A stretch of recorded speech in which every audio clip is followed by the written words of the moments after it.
mulher ter calvície é mais raro acontecer. Já para o homem, ele tem o dobro de chance de desenvolver a calvície. E uma das explicações disso é que nós, homens, produzimos testosterona. A testosterona é um hormônio importante para o homem, né? Ele ajuda na maturação dos espermatozoides, ele nos dá uma massa muscular mais avantajada, ele provoca libido, aumenta o desejo pelo sexo. Precisamos da testosterona.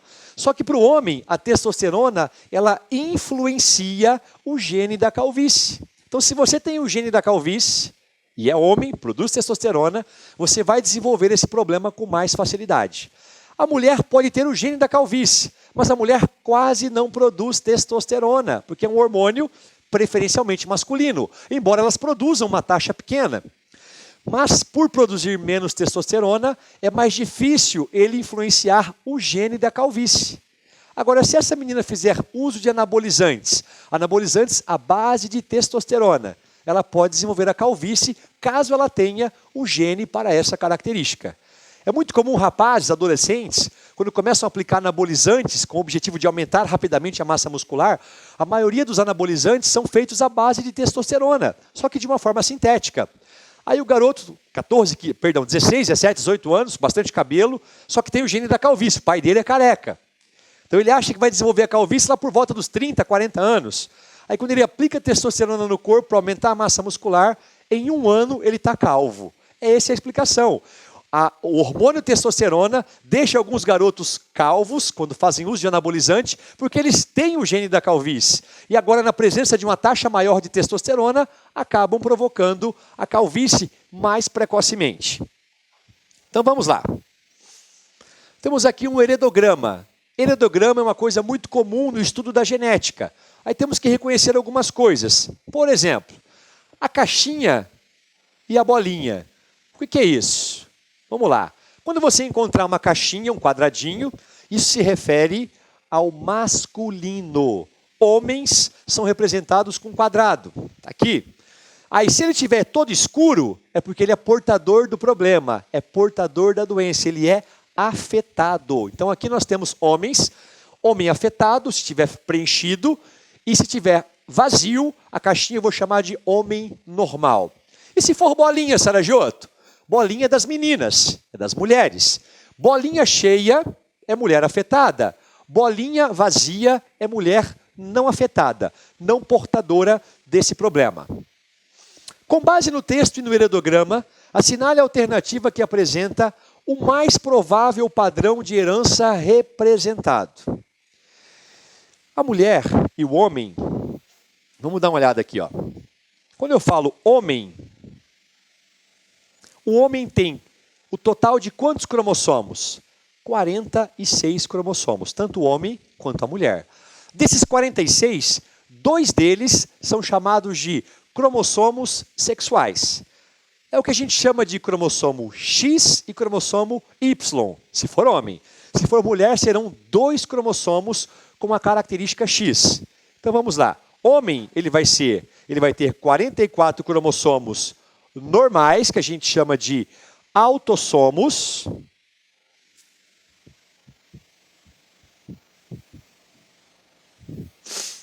E mais 2 cromossomos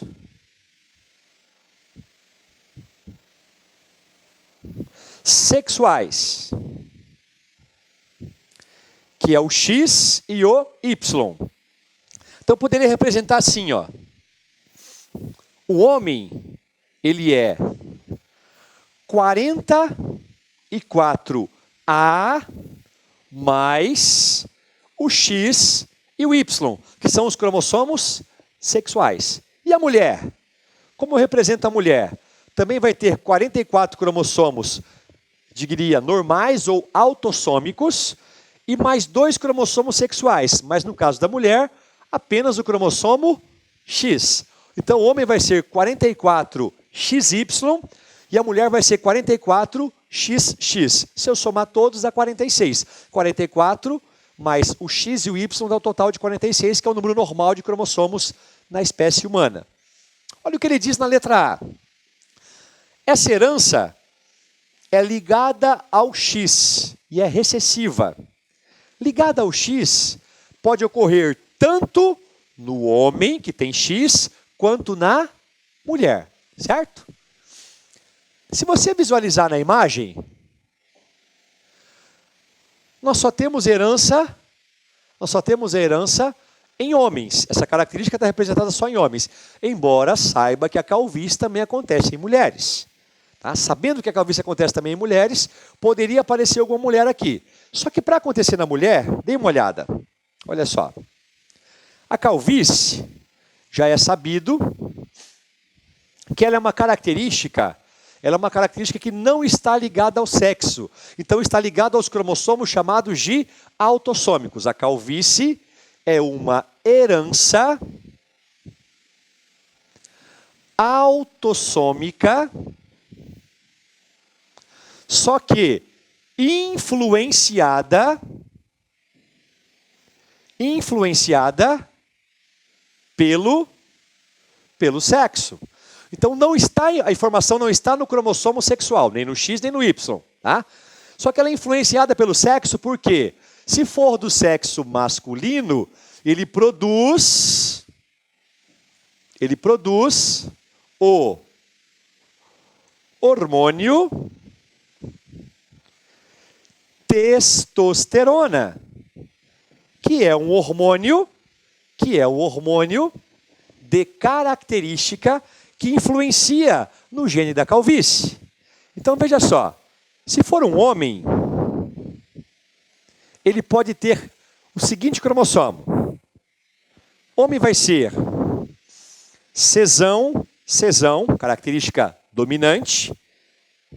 Esse homem vai ser calvo. Ou cesão, cesinho. Esse homem também vai ser calvo. Agora, se ele for cesinho, esse é dominante, esse é recessivo. Quando tem letra maiúscula, a característica é dominante. Letra minúscula é recessiva. Então, se ele for cesinho, ele vai ser um homem normal. Calvo, normal. Então quem não é calvo, ou quem não desenvolve a calvície, é uma característica recessiva? Exatamente, tá? Exatamente. Agora, se for uma mulher, como vai ser na mulher? A mulher vai ser cesão, vai ser calva. Cesão, cesinho, vai ser normal.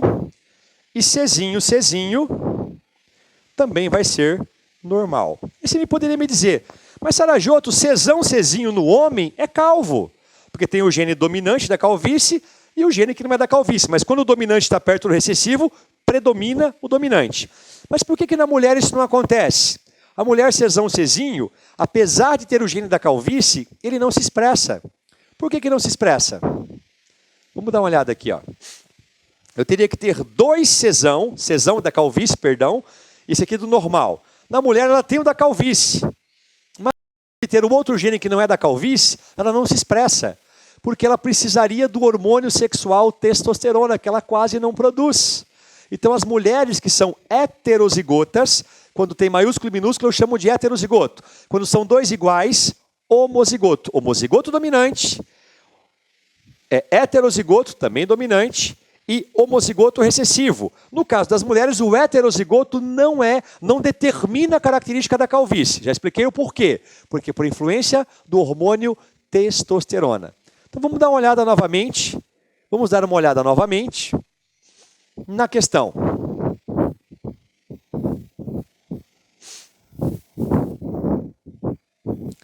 Voltando aqui. A calvície é uma herança ligada ao cromossomo X? Não. Ligada ao cromossomo X? Não. Autossômica e recessiva? Vimos que ela não é recessiva, ela é dominante. Ligada ao Y? Também não. Autossômica dominante seria a nossa resposta. Está aqui, ó. O genótipo, né? O masculino cesão ou cesão cesinho é calvo. Masculino cesinho é normal. Feminino, cesão é calvo. Cesão cesinho ou cesinho é normal, porque na mulher precisa do hormônio testosterona para poder provocar essa influência nela. Ok, então aqui ficou como resposta a letra E de elefante. Não apareceu aqui, mas essa é a herança genética da calvície. É autossômica, ou seja, não está nos cromossomos sexuais e é do tipo dominante. Vamos em frente. Na fagocitose, o fagossomo é uma estrutura que contém partículas sólidas capturadas no meio externo. Ao se fundir em uma bolsa membranosa, promove a digestão das partículas por meio da ação de enzimas. Essa estrutura tem origem no complexo golgiense, estando presente em particularmente todas as células eucarióticas. Com base nessas informações, assinale a alternativa que apresenta a estrutura mencionada. Senhoras e senhores, dentro das nossas células tem as organelas. Uma delas eu mostro agora para vocês. Olha só.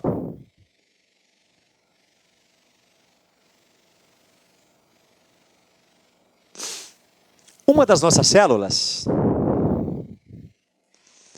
a mais famosa está aqui no centro, é o núcleo. Saindo do núcleo tem uma rede de canais. Essa rede de canais é por onde transportam muitas substâncias. Essa rede de canais chamamos de REL. Quem que é o REL? Retículo endoplasmático liso. Também tem uma outra rede de canais. Uma outra rede de canais.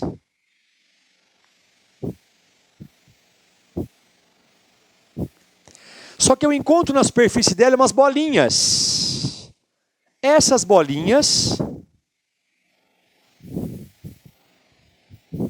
cada bolinha dessa é uma organela chamada de ribossomo. E a função principal do ribossomo é fabricar proteínas. E o retículo endoplasmático que tem ribossomos ligados nele, a gente chama ele de RER, retículo endoplasmático rugoso. A função principal dele, como ele está ligado ao ribossomo, é fabricar proteínas. Temos ainda também, dentro da célula, uma rede de bolsinhas. Uma rede de bolsinhas. Parece um monte de saquinhos empilhados. E deles está saindo umas bolsas. Essas bolsas estão carregadas de enzimas, na maioria das vezes. Essa organela é chamada de complexo de Golgi. E essa bolsinha que sai do complexo de Golgi, se ele estiver carregado de enzimas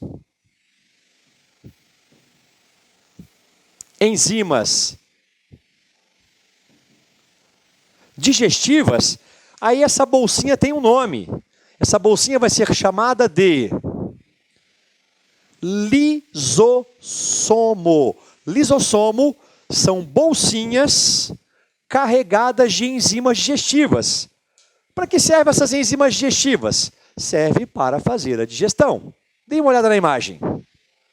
Então, essas bolsinhas digestivas carregadas de enzimas vão fazer o quê? Vão digerir coisas que entram na célula. Então, quando a célula engloba alguma coisa, manda alguma coisa para dentro de si, quem vai fazer a digestão desse material? Os lisossomos. Vamos voltar na questão. Vamos voltar aqui para vocês tirarem a imagem, fazerem um print disso. Eu vou apagar agora, com licença. Então, lisossomo é uma bolsinha que sai do complexo de Golgi. Se ela estiver cheia de enzima digestiva, vai, claro, ajudar quebrando o alimento dentro da célula.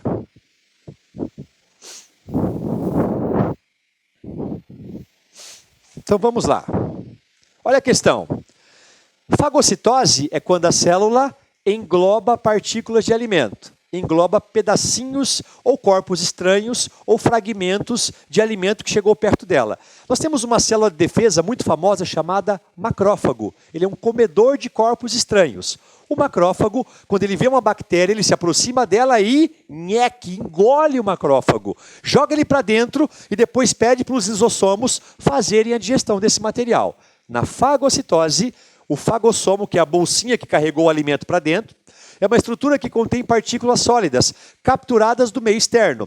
Ao se fundir com a bolsa membranosa, promove a digestão das partículas por meio da ação de enzimas. Meu Deus do céu! Quem faz a digestão de coisas dentro da célula? Quem é uma bolsinha cheia de enzimas? Vamos lá, continuando. Essa estrutura, que é a bolsinha cheia de enzimas, tem origem no complexo de Golgi. É o Golgi que dá origem a elas, estando presente em praticamente todas as células eucarióticas, que são as células dos seres vivos mais complexos. Com base nessas informações, assinale a alternativa que apresenta a estrutura mencionada. Senhoras, é o núcleo que faz a digestão da célula? De coisas da célula? Não. É quem? É o lisossomo. O lisossomo é a organela que vai digerir coisas que entram na célula. Fagocitose é quando a célula englobou alguma coisa, mandou alguma coisa para dentro. E quem vai fazer a digestão desse material é o lisossomo, uma bolsinha fabricada no complexo de Golgi e que vai se deslocar na direção desse material, lançar suas enzimas e digerir o material. Vamos adiante. Para a nossa última questão desta aula. Jovenaldo casa-se com Marivalda. Bonitos nomes, né? Ambos pertencem ao grupo sanguíneo A. O primeiro filho deles apresenta o grupo sanguíneo O. Considerando esse caso hipotético, assinale a alternativa que apresenta a probabilidade de que o próximo filho desse casal seja do grupo sanguíneo A. Sangue A, sangue B, sangue AB, sangue O. Que história que é essa? A positivo, B positivo, da onde que vem isso? Todas as nossas células que estão na corrente sanguínea são de 3 grupos. Ou as hemácias, também chamadas de glóbulos vermelhos, ou os leucócitos, também chamados de glóbulos brancos, células de defesa, e temos também no sangue uns pedacinhos de célula chamados de plaquetas. Não são células, são fragmentos de célula. Eu mostro isso. Vamos supor que eu tenho aqui um vaso sanguíneo. Passando por ele, tem umas células grandes, com os núcleos estranhos. Tem umas que têm um núcleo bem grandão, ocupando a maior parte da célula. Tem umas que têm um núcleo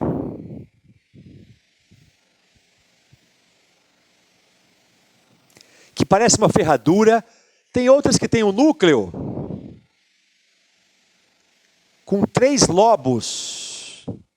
A gente fala núcleo trilobado. Enfim, são as maiores células do nosso sangue. E são células estranhas, com núcleos diferentes. Tem uma outra célula menor, que tem esse desenho.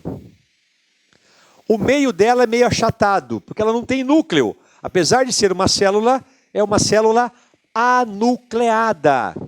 Essa célula vermelhinha é a famosa hemácia, a principal célula do seu sangue. Então, a maior, eu não disse, vou escrever aqui agora, a maior são os glóbulos brancos. Qual que é a função dele? A função dele é defesa. E a vermelhinha? A vermelhinha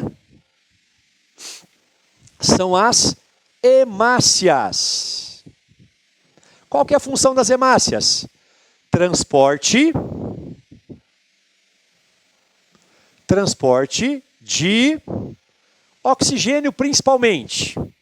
E ainda tem, na corrente sanguínea, uns fragmentos de células. Não são células, são fragmentos de células.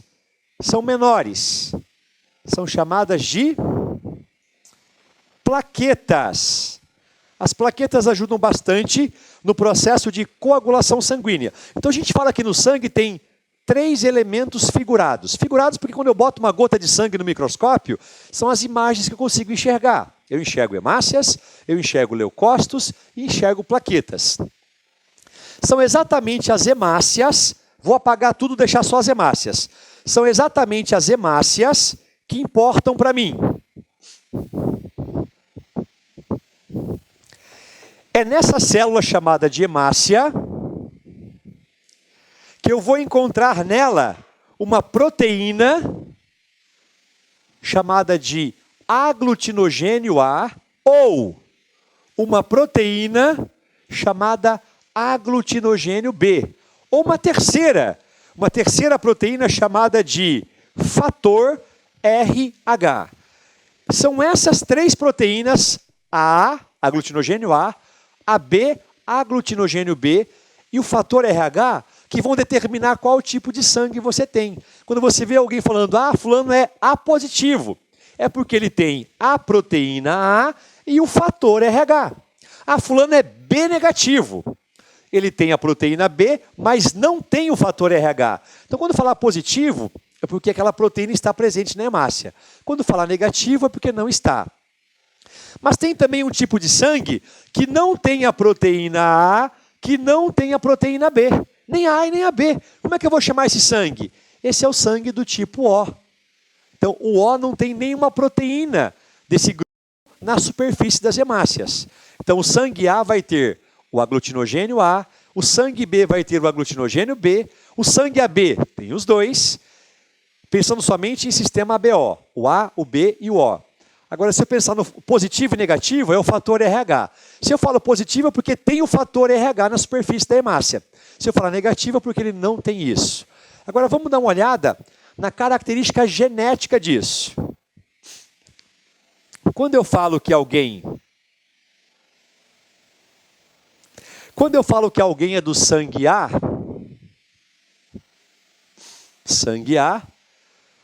a genética disso, o genótipo disso, a gente representa assim, ó. A pessoa é IA, ou IA, izinho. IA ou IA, izinho. Essa é a representação dos genes, é a representação do genótipo. Certo? E se o sangue for B? Sangue B. Sangue B tem duas possibilidades também. O indivíduo pode ser IB, ou IB, izinho. Esse é o homozigoto, onde os dois são iguais, e esse é o heterozigoto. Ele carrega o gene do A, esse izinho aqui representa o gene do O, ele também carrega o gene do O.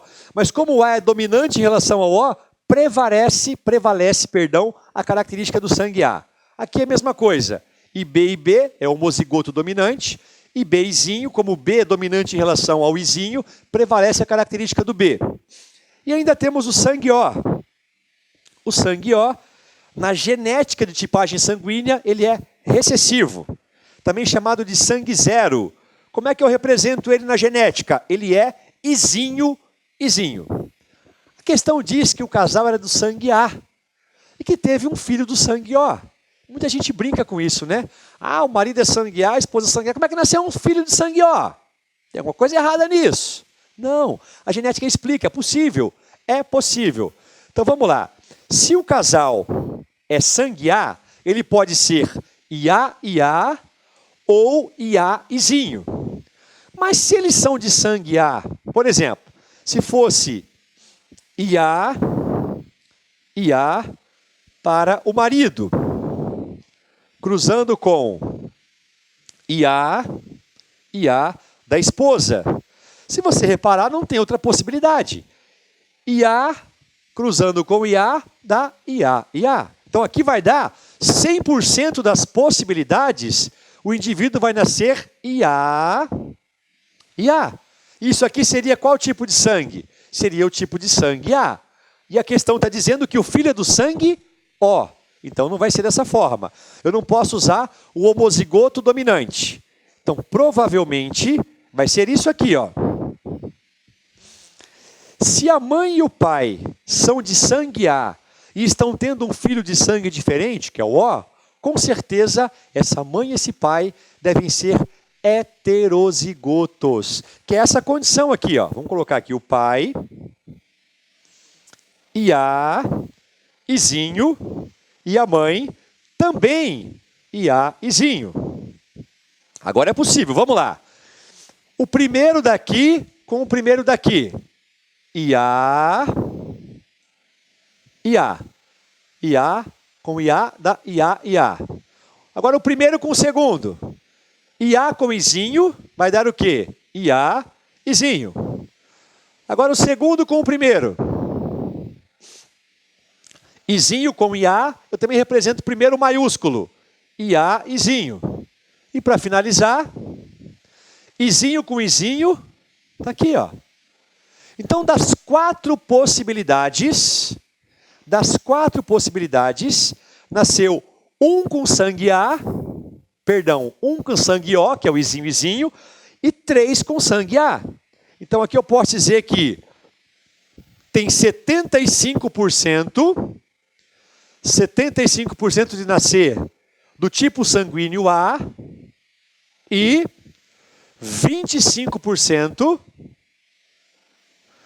de nascer com o tipo sanguíneo O. O que a questão quer saber? Vamos lá. Só um instante.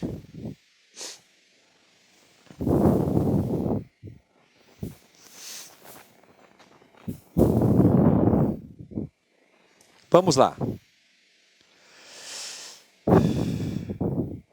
Jovenaldo casa-se com Marivalda. Ambos pertencem ao grupo sanguíneo A. O primeiro filho deles apresenta o grupo sanguíneo O. Considerando esse caso hipotético, assinale a alternativa que apresenta a probabilidade de que o próximo filho desse casal seja do grupo A. Para ser do grupo A,